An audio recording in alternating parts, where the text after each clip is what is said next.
Ignorance and indifference. Those are the key findings in a damning Auditor General report that raises serious questions about City of Toronto management that potentially put lives at risk.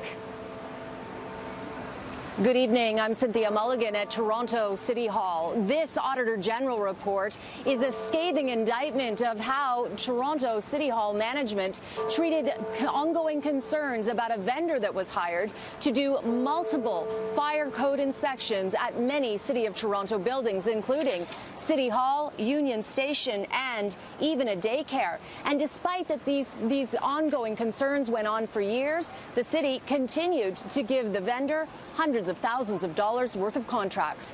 We start with our CityNews team investigation now with the report and the man at the center of a fraud investigation.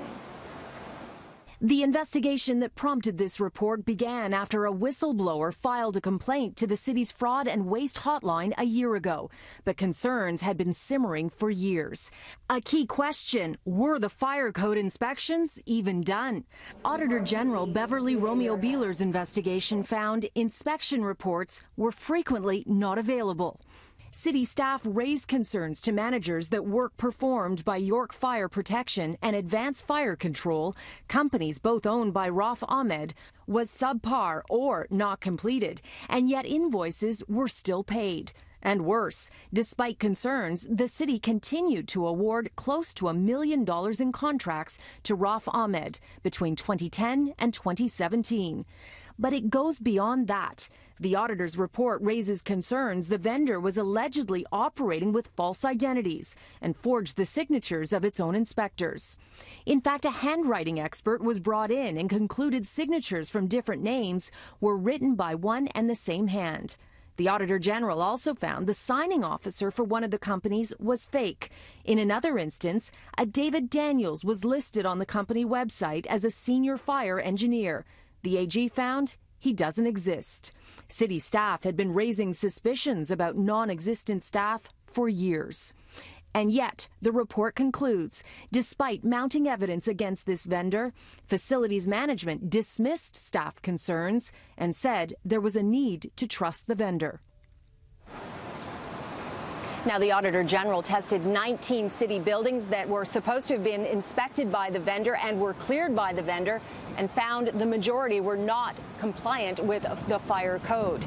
Now, this raises many questions about the management at City Hall and whether this is a systemic problem or just confined to one department. Mayor John Tory was not available for comment today, but in a letter to Deputy Mayor Stephen Holyday, he wrote, "The report chronicles an absolute failure to conduct proper due diligence when hiring life safety inspection vendors for city building." Here's what Stephen Holyday had to say about this. People who use the same building were equally outraged, and we want to see these problems corrected immediately. We expect our management within the city to deal with the staff and the employees that may have fallen short of our expectations. We expect them to deal with this swiftly and efficiently, correct all of the issues, and ensure that this behavior stops.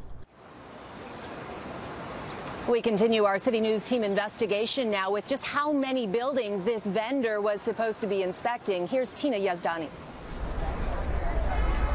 Yes, it wasn't just City Hall. The auditor's report says fire code deficiencies were found at critical infrastructure buildings, including Old City Hall, Metro Hall, Exhibition Place, Castle Loma, the Toronto Zoo, and a city-run daycare. And right here at Union Station, where 250,000 people pass through every day. Toronto's Auditor General says the company went by various names, and the man behind it worked under various false identities.